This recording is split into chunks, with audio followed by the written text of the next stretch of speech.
नमस्कार, मैं रविश कुमार। आप देख रहे हैं देश की बात 6 से 7। आपने फिल्मों में वो सीन तो देखी होगी, मास्टर के डर से बच्चा मेज़ के नीचे छिपा है। मुझे व्हाट्सएप का इनबॉक्स भी उसी मेज़ की तरह दिखता है जिसके नीचे बहुत से सरकारी कर्मचारी चुपके चुपके छिपा छिपा कर एक आदेश पत्र ठेले जा रहे हैं कि रविश जी देखिए कि जबरन उन्हें रिटायर किया जा रहा है। 50-55 साल की उम्र के लोगों को रिटायर कर दिया जाएगा।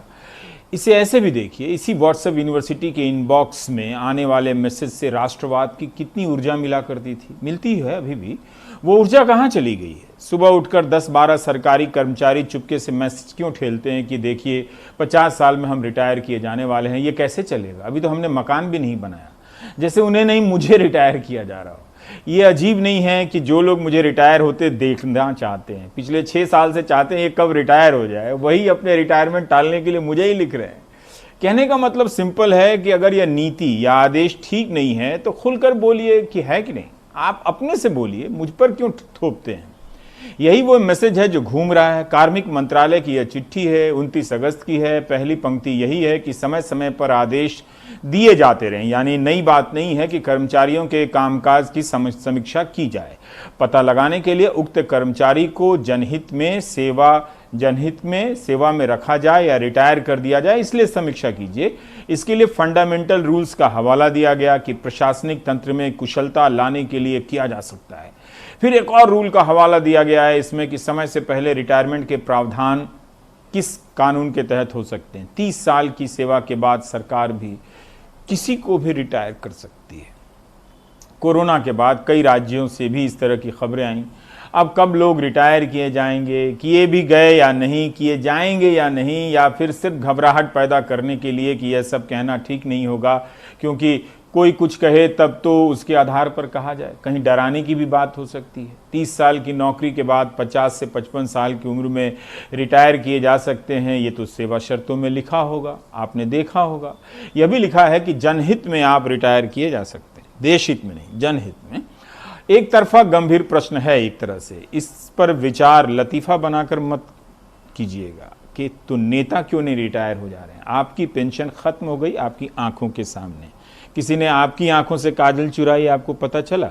नेताओं की पेंशन बंद नहीं हुई। क्या ये जोक का मुद्दा है? क्या ये उन्हीं वाम दलों के संगठन का मुद्दा है जिनके बारे में व्हाट्सएप यूनिवर्सिटी ने यह समझाया कि ये देशद्रोही होते हैं? मेरी राय में सीटू नेता तपन सिंह को ये बयान देना ही नहीं चाहिए। उन्हें कहना चाहिए, तपन सिंह से आप सभी सरकारी कर्मचारी कहें कि हम रिटायर हो जाएंगे, लेकिन तपन दा आप हमारे लिए आवाज ना उठाएं, आप देशद्रोही हैं। आर्बिट्ररी पावर ले लिया कुछ अधिकारी ने जो घटाने का। एक नंबर है जो हमारा मांग है, इसको खत्म करो, इसका कोई जरूरत नहीं है इस समय। रादर द गवर्नमेंट सिस्टम को अगर एफिशिएंटली काम करना है to deliver service to people, यही तो गवर्नमेंट मशीनरी का काम है। तो इसको लिए इतना वैकेंसी रहेगा तो एफिशिएंटली नहीं किया जा सकता है। उसको अगर तब्दीली लाने के लिए सारे वैकेंसी पूरा करो। प्रीमैच्योर छुट्टी करना नहीं है किसी को। कितनी वैकेंसी है, कोई अंदाजा है, कोई आंकड़े हैं? In terms of several lakh.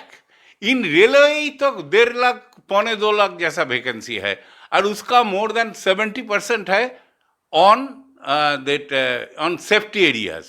And recently railway has decided that 50% of those vacancies should be abolished. ये तो साइडलाइन में एक घटना भी घट रहा है और एक ही साथ जो जॉब में है उसको भगा रहा है। तपंदा, जो सरकार का जो आदेश है उसमें ये भी कहा गया है कि ये एक निरंतर परफॉर्मेंस रिव्यू की एक प्रक्रिया है। सरकारी कर्मचारियों के परफॉर्मेंस को रिव्यू करने की एक प्रक्रिया है और उसके तहत ये मापदंड तय किए गए। परफॉर्मेंस रिव्यू का प्रक्रिया में एक बात रहता है, in any process the concern person who are a subject of review, उसका राइट होता है, अधिकार होता है to tell his side, to plead his side. ये सिचुएशन में वो खत्म कर दिया। आपने एक बात कही कि ये बहुत ही मुश्किल समय पर एक ओनली वर्क प्रोविजन रखा जो आप अपील कर सकते हो। अपील करना मतलब डिसीजन हो गया आपको छुट्टी करना, यू मे अपील, उसका कोई मतलब नहीं रहता है। That does not define the right of the employee. जो हमारे ऊपर कुछ इंजाम लगाया गया, इसका बारे में हमारा साइड भी सुनना पड़ेगा, उसको बाद तुम निर्णय लो। देखते चलिए कि वास्तविक मुद्दों के लिए कौन बोल रहा है, कौन आगे आ रहा है। एटक यानी all India trade union Congress की महासचिव अमरजीत कौर ने भी इस आदेश को वापस लेने की मांग की है। 9 अगस्त को हमने भारत छोड़ो आंदोलन दिवस था, उसको हमने देश बचाओ दिवस के रूप में मनाया था, और 18 अगस्त को save public sector anti privatisation day मनाया था। अब जो हमारा ये अगला पड़ाव है वो पहले आंदोलनों से और ऊंचाई पे होगा। एक एक करके हम लॉकडाउन पीरियड में अपनी एजिटेशंस को अपग्रेड किए हैं, पार्टिसिपेशन बढ़ाए हैं, मिलिटेंसी बढ़ाए हैं। 23 तारीख को हमारा अगला कदम है। 7 और 8 को BPCL को बेचने का जो गवर्नमेंट का निर्णय है उसके खिलाफ हड़ताल है। BPCL में ऑल ओवर इंडिया में हमने उनको सपोर्ट एक्सटेंड की है। 12 अक्टूबर से डिफेंस सेक्टर वाले हड़ताल पे हैं, उसके लिए हमारी सॉलिडारिटी है। तो हम लड़ेंगे, लड़ाई हमारा एक रास्ता है ट्रेड यूनियंस का। आप तो जानते ही हैं कि इन सारी लड़ाइयों का कवरेज कहाँ होगा और कहाँ नहीं होगा, ये तो आपको पता ही है। नीट और जेई की परीक्षा होगी। सुप्रीम कोर्ट में 6 विपक्षी दलों की सरकारों की याचिका खारिज हो गई है। अब इसे लेकर कन्फ्यूजन में ना रहें। कोर्ट ने भी कह दिया है, यूपीएससी की प्रीलिम्स की परीक्षा की तारीख आ गई है। जो लोग मेज़ के नीचे से मैसेज ठेल रहे हैं मुझे कि आवाज़ उठाइए, उन्हें सवाल है कि परीक्षा दीजिए, परीक्षा होगी। अभी तक सरकार सभी परीक्षा को लेकर प्रतिबद्ध है, कटिबद्ध है, वो पीछे नहीं हट रही है। पैटर्न से भी बात समझ जानी चाहिए। जैसे ये लोग पैटर्न से समझ ही नहीं पा रहे हैं। पिछले रविवार से ट्वीट किए जा रहे हैं कि रेलवे की NTPC परीक्षा की तारीख दीजिए, तारीख नहीं मिली। 30 लाख 35 लाख ट्वीट करने के बाद भी अप्रैल 2019 से फॉर्म भरकर बैठे हैं। जो लोग सहायक लोको पायलट की परीक्षा पास कर चुके हैं वे ज्वाइनिंग के लिए आंदोलन कर रहे हैं। रेलवे की तरफ से इन्हें कोई आश्वासन नहीं मिला, तो अब ये कह रहे हैं कि 5 सितंबर को शाम 5 बजे सारे बेरोजगार थाली बजाएंगे। अब उस दिन पता चल जाएगा कि कितनी थालियां बजती हैं। तरह तरह के मीम चल रहे हैं ट्विटर पर। इन्हें पता है कि जब पहली बार प्रधानमंत्री के कहने पर जनता ने थाली बजाई थी तो कुछ नहीं हुआ, उनकी उल्टी नौकरी चली गई, थाली बजाने से नौकरी आई नहीं। अब उनके थाली बजाने से क्या होगा। उधर प्रियंका गांधी ने आज फिर इन बेरोजगारों को हक में ट्वीट किया है। बताया है कि SSC CGL 2017 की भर्ती नहीं हुई है। 2020 SSC CGL की भर्तियां नहीं निकली हैं। 5 तारीख को शिक्षक दिवस है, उस दिन उनके पढ़ाए छात्र अपने रोजगार को लेकर थाली बजाएं, ठीक नहीं लगता है। अब आइए मध्य प्रदेश। यहाँ की राजधानी भोपाल के रोशनपुरा चौराहे पर पुलिस भर्ती को लेकर बेरोजगार युवाओं ने जोरदार प्रदर्शन किया। मध्य प्रदेश से शिक्षक भर्ती वाले भी बहुत इनबॉक्स में मैसेज भेजते रहते हैं। इसे समर्थन देने कांग्रेस नेता दिग्विजय सिंह पहुंच गए। अब ये तो गलत हो गया, कांग्रेस सपोर्ट करेगी तो गलत। बाद में पुलिस ने बल प्रयोग कर प्रदर्शनकारियों को खदेड़ दिया, कहा कि प्रदर्शन की अनुमति नहीं थी। वहीं भिंड शहर में बेरोजगारों के धरना प्रदर्शन में जमकर हंगामा हुआ, वहां भी कांग्रेस के नेता थे। कुछ युवाओं ने कांग्रेस पर उनके कार्यक्रम को हाईजैक करने का आरोप लगाते हुए झूमा झटकी कर दी। झूमा झटकी एक नया शब्द चलता है। यही नहीं, नौबत हाथापाई तक पहुंची। कांग्रेस के लोकसभा के प्रत्याशी रहे देवाशीष जरारिया ने आरोप लगाया कि बीजेपी के लोगों ने उनके साथ हाथापाई की है।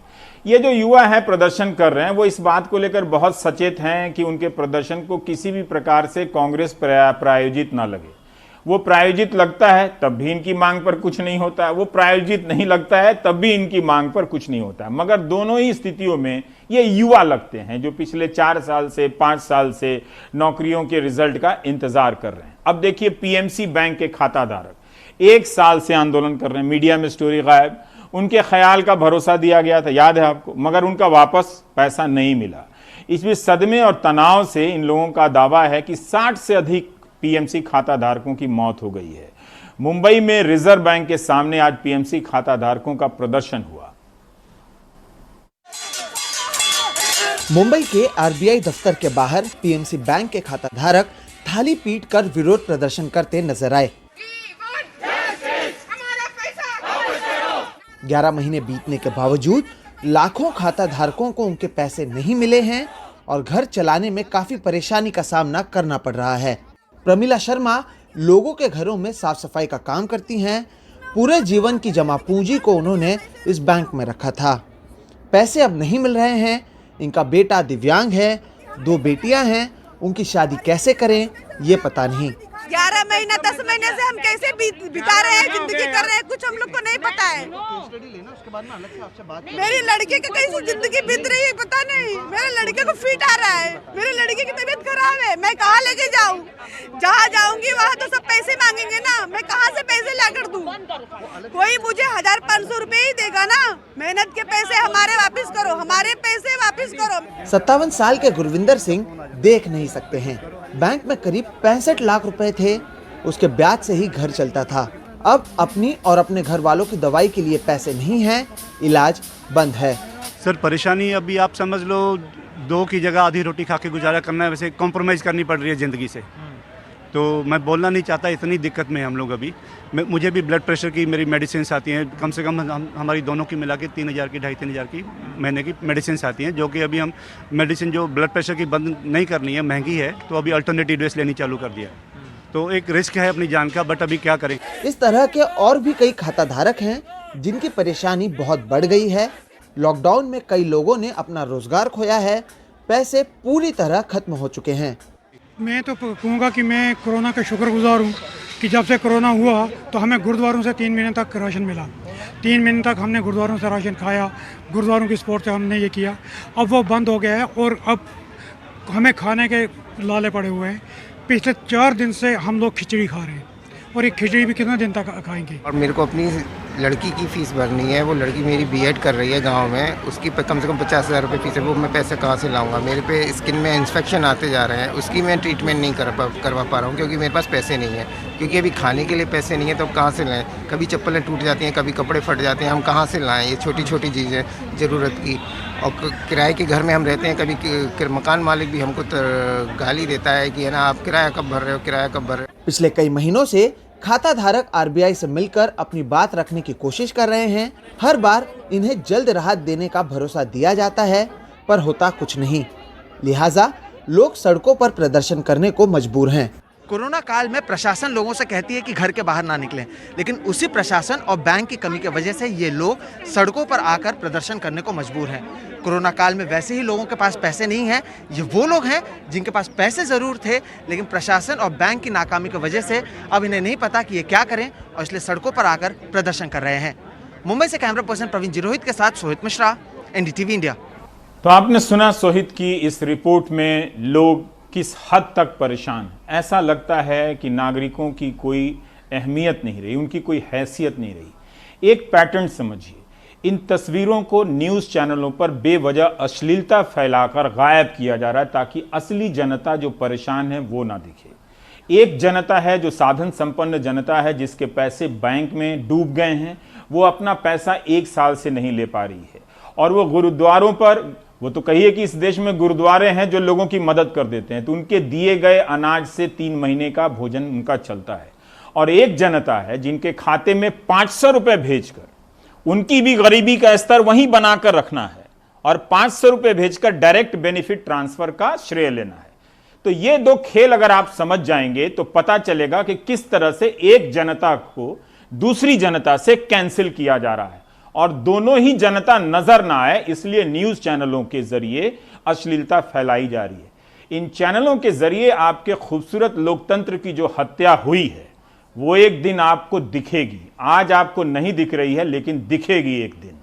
इसीलिए ये सारा खेल हो रहा है कि इस तरह से ये लोग परेशान हैं कि लोगों की अपनी हैसियत देखिए, उनकी जिंदगी देखिए, उनका इकबाल देखिए, उनकी गरिमा देखिए, सब ध्वस्त की जा चुकी है, जबकि उनका ही पैसा बैंक में पड़ा हुआ है। कोई जरा भी मेहनत करता तो उनके पैसे को दिया जा सकता था। यूपी के लखीमपुर खीरी की ये रिपोर्ट हम कैसे बताएं। 19 दिन में यह तीसरी घटना है जब एक बच्ची के साथ बलात्कार के बाद हत्या कर दी गई है। इस मामले में जो आरोपी है, पहले उसकी पत्नी के साथ हत्या की गई। वो बदला लेने के लिए आरोपी के 3 साल की बच्ची के साथ बलात्कार करता है और उसी जगह पर हत्या करता है। इस तरह की नफरत, इस तरह की हिंसा जिस समाज में भरी हो, उस समाज में मोहन भागवत और प्रधानमंत्री मोदी ही अयोध्या के मंच से कह सकते हैं 5 अगस्त को कि नए भारत का उदय हुआ है। गन्ने के खेत में 3 साल की मासूम बच्ची की लाश मिली तो लोगों का कलेजा मुंह को आ गया। घर में कोहराम मच गया। बच्ची 1 रोज पहले से गायब थी। घर वालों को गांव के ही एक शख्स पे शक था जिसकी उनसे रंजिश चल रही है। सूचना पे एक टीम वहाँ पे पहुंची और अन्य टीमें आ ही रही थी रास्ते में कि उसी दौरान गन्ने के खेत की तरफ जो है अभियुक्त भागता हुआ दिखाई दिया और उसके बाद जो उसने पुलिस पे फायर भी किया, उसका पुलिस ने भी जवाबी फायर किया। अभियुक्त के पैर में गोली लगी है। अभियुक्त का नाम सुखराम है। गन्ने के खेत में जिस जगह बच्ची की लाश मिली थी उसी जगह 4 साल पहले आरोपी की पत्नी की हत्या हुई थी। इस हत्या में बच्ची के ताऊ को जेल हुई थी, जो अब जमानत पे बाहर हैं। गांव के लोग कहते हैं कि दोनों परिवारों में समझौते की कोशिशें हो रही थीं, लेकिन आरोपी इसके लिए तैयार नहीं हुआ। लेकिन उसने पत्नी की मौत का बदला हत्या के आरोपी से नहीं बल्कि उसकी 3 साल की मासूम भतीजी से लिया। ये एक सामाजिक और मानसिक जो विकृति है, ये उसका एक सामने निकल के आ रहा है। इस प्रकार के अपराधों को पुलिस के द्वारा अभियान चला के भी इसमें हम लोग प्रयास करते हैं। साथ ही साथ इसमें सामाजिक जागरूकता, एक जो इंसानियत है, उन सब चीज़ों पे भी जो है आवश्यकता है समाज की, वो अपने आप को वापस दें। लखीमपुर खीरी में 19 दिन में छोटी बच्चियों से रेप और गैंग रेप और हत्या की यह तीसरी वारदात है। 14 अगस्त को एक 13 साल की बच्ची के साथ 2 लोगों ने रेप कर हत्या कर दी। 25 अगस्त को एक 18 साल की दलित बच्ची की रेप के बाद हत्या कर दी गई। 2 सितंबर को 3 साल की बच्ची की रेप के बाद हत्या हो गई। राष्ट्रीय मानवाधिकार आयोग ने भी 25 अगस्त को लखीमपुर में दलित बच्ची से रेप और हत्या पे 27 अगस्त को प्रदेश सरकार को नोटिस भेजी हुई है। विपक्ष भी कानून व्यवस्था के मुद्दे पे सरकार पे हमलावर है। लखीमपुर की ये इसी 1 महीने के अंदर ये तीसरी घटना है। तो आखिर कानून व्यवस्था कहाँ है? पुलिस निर्दोष को पकड़ करके मार रही है, 3rd डिग्री दे रही है, वो मर जा रहा है। अपराधियों के साथ चाय पी रही है, लड्डू खा रही है। यही योगी जी का जंगल राज है। और जब गुनाह नहीं रुक रहे हैं तो मैं ये कह सकता हूं कि उत्तर प्रदेश में माननीय मुख्यमंत्री जी गुनाहों के देवता हो गए हैं। कांग्रेस महासचिव प्रियंका गांधी ने भी लखीमपुर की घटना पे फेसबुक पे टिप्पणी की है। उन्होंने लिखा है कि लखीमपुर में पिछले 20 दिनों के भीतर तीसरी घटना, 3 साल की बच्ची की रेप के बाद हत्या, अयोध्या में बस में रेप, महिलाओं पे अपराध बढ़ रहे हैं और यूपी सरकार आंकड़े छिपा रही है। यही गति रही तो सरकार को अपना चेहरा छिपाना मुश्किल हो जाएगा। पूरा जंगल राज बना दिया है। किसी मर्द के गुनाह का बदला उसके घर की महिलाओं और बच्चियों से लेना एक विकृत पितृसत्तात्मक सोच का नतीजा है। और इस तरह की घटनाओं का बार बार होना सिर्फ कानून व्यवस्था का ही मसला नहीं है, बल्कि एक लंबे अरसे में एक पूरे क्रिमिनल जस्टिस सिस्टम के बैठ जाने का भी परिणाम है। लखीमपुर में प्रतीक और लखनऊ में कैमरामैन राजेश गुप्ता के साथ कमाल खान, NDTV इंडिया। कमाल की बात बिल्कुल सही है कि हम इस तरह की स्थिति में पहुंचे हैं जहां न्यायिक व्यवस्था से लेकर पुलिस की जांच व्यवस्था हर जगह हर चीज़ ध्वस्त नजर आती है। देश की बात की इन रिपोर्ट को देखते हुए क्या आपको अपना देश समझ में आता है? क्या आपको कहीं नया भारत नज़र आता है? कोई विश्व गुरु है नज़र आता है जो बिना कोई कंपटीशन दिए खुद को विश्व गुरु डिक्लेयर किए जा रहा है? कुछ समझ में आता है आपको कि कब तक इस तरह की स्थितियों के साथ हम चिपके रहेंगे और इससे मुक्ति कब मिलेगी? अब ये रिपोर्ट भी देखिए मध्य प्रदेश के शहडोल की है, लेकिन उससे पहले याद कीजिए नेताओं के भाषणों में और उनके ट्विटर हैंडल पर जाके देखिए तो एक दूसरे किस्म का मुल्क आपको मिलेगा जो पूरी तरह से सैनिटाइज्ड है, जो वास्तविकता में है ही नहीं।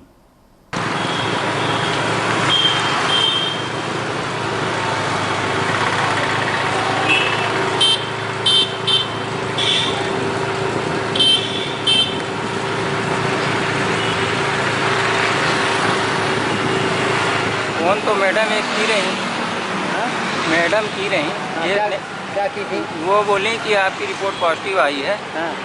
और घर सभी सदस्यों का नाम पूछी तो मैं सभी सदस्यों का नाम बताया। फिर आप फिर क्या बोली आपको आगे? फिर मैं बोला मैडम कि कहाँ जाना पड़ेगा, तो बोली कि मेडिकल कॉलेज से आपको फ़ोन आएगा। बात हुई तो वो बोले कि यदि आपके पास सुविधा हो तो निकल जाइए, हमको थोड़ा समय लगेगा, गाड़ी अभी व्यस्त है। तो हम बोले ठीक है साहब, हमारे पास साइकिल है, हम निकल जाएंगे उसी से। काहे में जा रहे हैं? सर काहे में जा रहे हैं मेडिकल कॉलेज? साइकिल से। तो यहाँ से डॉक्टर के द्वारा बुलाया गया कि आप जैसे में वैसे आ जाइए।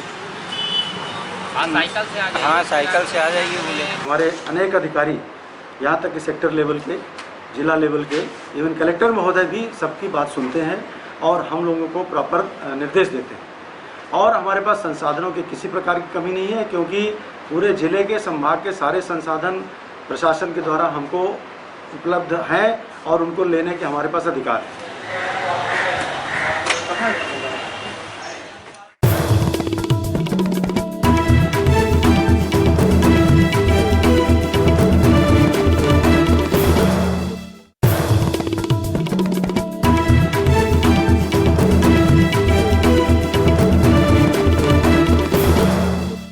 कोरोना के मामले में भारत दुनिया में चोटी के 3 देशों में आ गया है। जल्दी ही दूसरे नंबर पर भी आने की आशंका जताई जा रही है। भारत में कोरोना से मरने वालों की संख्या 68,472 हो गई है। 3 दिनों से 1,000 से अधिक लोगों की मौत हो रही है। कुल केस की संख्या 39 लाख पार कर चुकी है और 30 लाख लोग ठीक भी हुए हैं। एमनेस्टी इंटरनेशनल का कहना है कि कोरोना से दुनिया भर में 7,000 हेल्थ वर्कर की मौत हुई है। न्यूजीलैंड में 3 महीने में पहली बार कोरोना से किसी की मौत हुई है। इस भ्रम में ना रहें कि बच्चे कोरोना से बिल्कुल सुरक्षित हैं। ऐसे दावे कुछ अध्ययन के जरिए किए गए थे, लेकिन मुंबई में अब तक 9 साल से छोटे 2,671 बच्चे पॉजिटिव हुए हैं। वहीं 9 साल से छोटे 12 बच्चों की अब तक मौतें हुई हैं। इधर एक अध्ययन और कहता है कि बिना लक्षण वाले बच्चे तेजी से कोरोना फैलाते हैं। पूजा की रिपोर्ट। कोरोना के खौफ से बेखबर नन्हे मासूम बच्चे यूं बिना मास्क बाहर न निकलें, ये जिम्मेदारी माता पिता की ही है। पर इस पिता की भी सुनिए। बच्चा मास्क लगाता हूँ, मास्क पहनता नहीं है, निकाल कर फेंक देता है। तो अभी क्या करे, बाप परेशान, माँ परेशान, सब परेशान। तो अभी कैसे लगाऊं? छोटा बच्चा, उसको क्या मालूम कैसे मास्क लगाया जाता है। ले लेता है भले, लेकिन लगाता नहीं है। कई स्टडी में छोटे बच्चों को इस वायरस से सुरक्षित बताया गया, लेकिन मुंबई के आंकड़े जरा सोचने पर मजबूर करते हैं। मुंबई में 9 साल से कम उम्र के 2,671 बच्चे अब तक कोविड पॉजिटिव पाए गए हैं और 12 बच्चों की मौत भी हो चुकी है।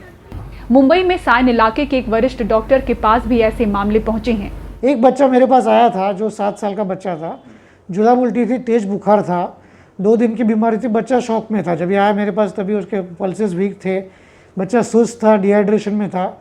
उसको मैंने बोला कि एडमिट हो जाओ, तो लेकिन पेरेंट्स डरे हुए थे, बच्चा धारावी से था। तो मैंने बोला कि कोई बड़ी अस्पताल में भर्ती करो, जैसे कि सायन है या वाडिया है।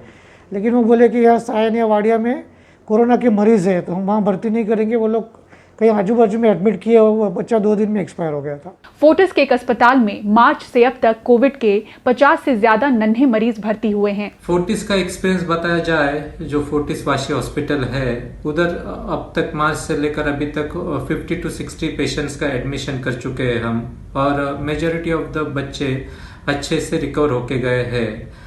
जनरली जो कोविड-19 के जो प्रेजेंटेशन रहता है बच्चों में, वो असिम्टोमेटिक और काफ़ी माइल्ड भी रहता है। 90% to 95% of the patient present with any other viral illness like cough, cold, fever. जो सीवियर डिसीजेस रहते हैं बच्चों में, जनरली ऐसे बच्चों को अंडरलाइन इलनेसेस रहते हैं, जैसे क्रोनिक लंग, लीवर और हार्ट डिसीजेस रह सकते हैं इन बच्चों में, उनमें सिवियरिटी ज़्यादा रहती है। मुंबई में बच्चों के पॉजिटिव होने की दर जहां 2% से कम है, तो मौत की दर 1% भी नहीं।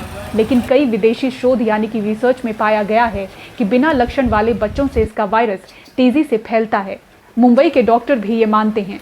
एसिम्टोमेटिक बच्चा जिसको कोविड-19 का प्रादुर्भाव है और एक पेशेंट, एडल्ट पेशेंट जो हॉस्पिटल में एडमिट है, इन दोनों को अगर आप कंपेयर करोगे तो ये जो कोविड-19 वायरस का जो वायरल लोड है या जो विषाणु का प्रमाण है, वो असिम्टोमेटिक बच्चा जो घर पे बैठा हुआ है या विदाउट हॉस्पिटलाइजेशन है, उसमें ज़्यादा पाया गया है।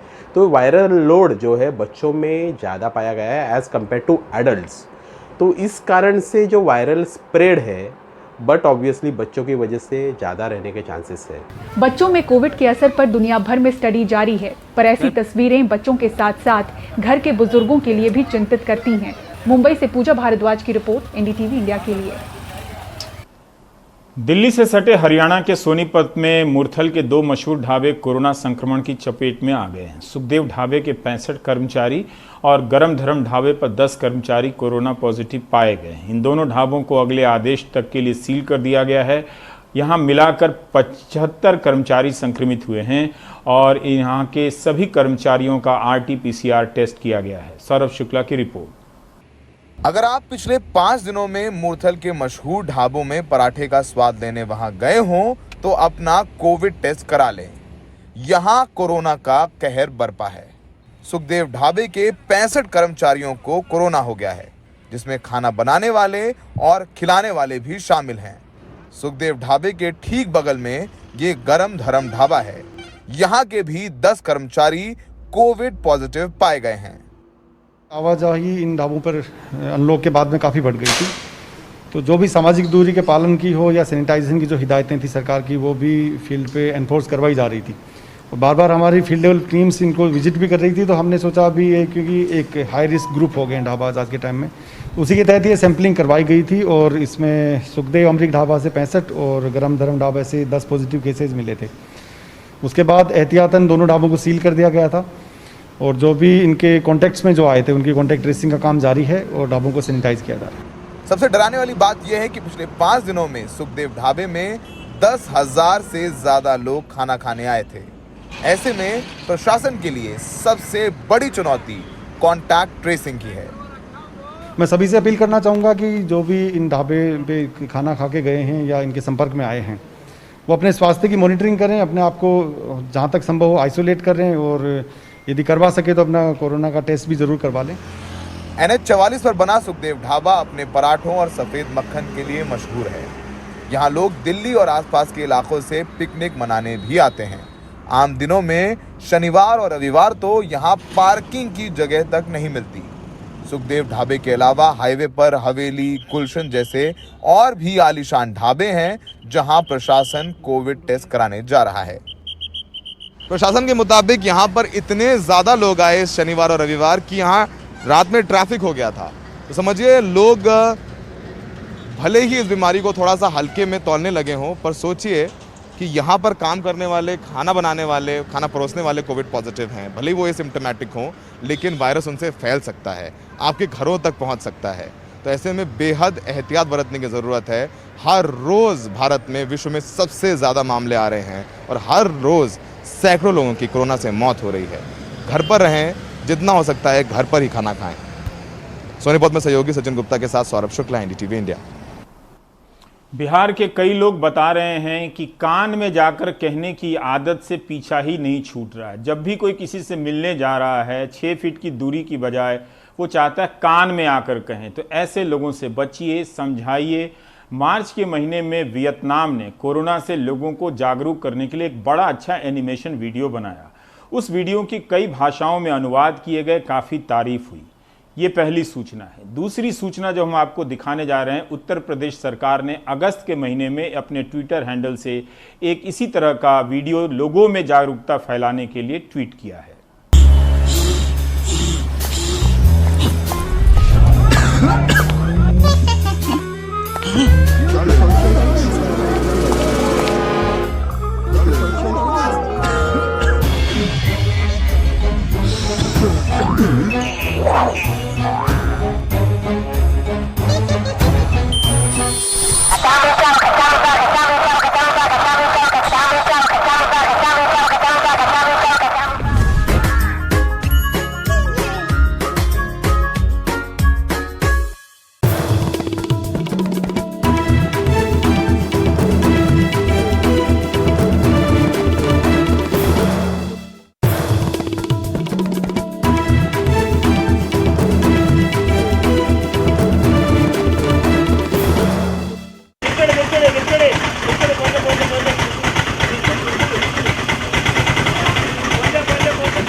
पंडित പച്ചക്കറി സവാള തക്കാളി പച്ചമുളക് ഇഞ്ചി വെളുത്തുള്ളി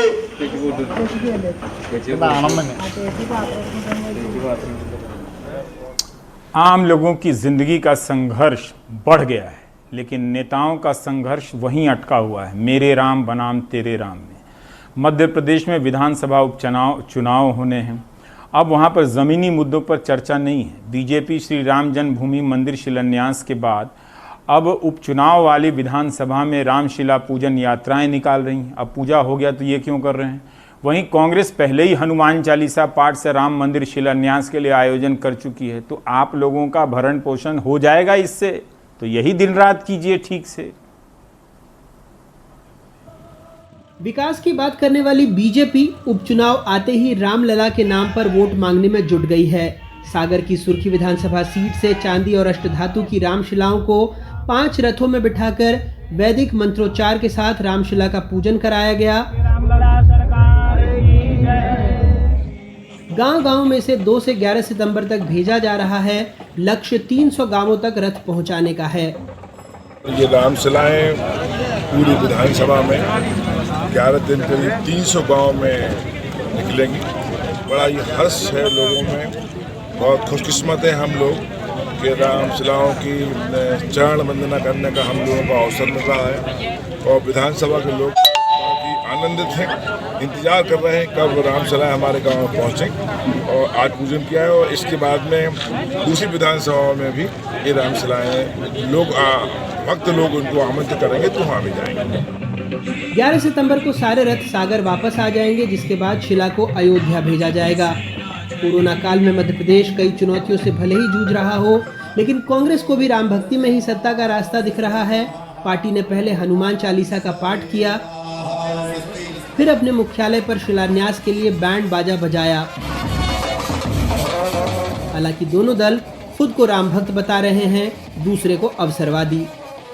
अब तुम पाखंड गोविंद राजपूत क्यों कर रहे हो भाई? राम मंदिर बन रहा है, तुम्हारे घर के पास के राम मंदिर में कलर वलर ही करा दो, झाड़ू पोछे ही करा दो। तो लोग अब ये पाखंड, जब चुनाव आ गए अभी तक तो गांव में गए ही नहीं थे, हैं 1.25 साल 1.5 साल तो गांव में गए नहीं, लोगों से मिले नहीं। अब भगवान राम का सहारा लेके वैतरणी पार करना चाहते हो, वहाँ की जनता सबक सिखा देगी इस बार।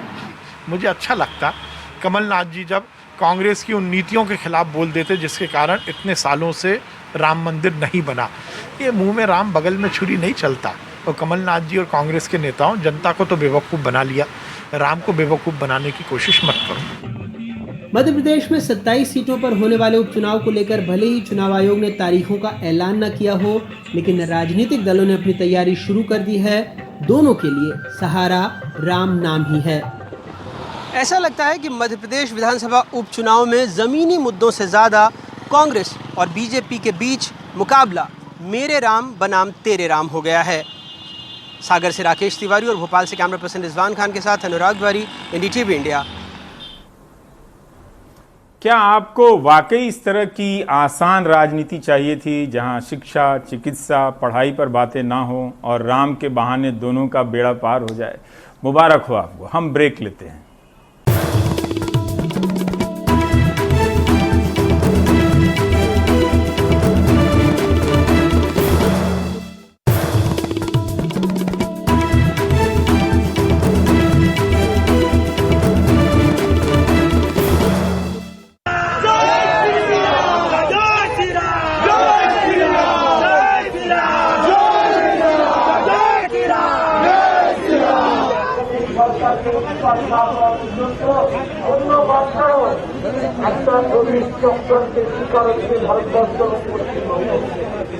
সংবাদকদের মাধ্যমে পড়াশোনা করতে হচ্ছে, অনলাইন বুকিংটা করলেন না।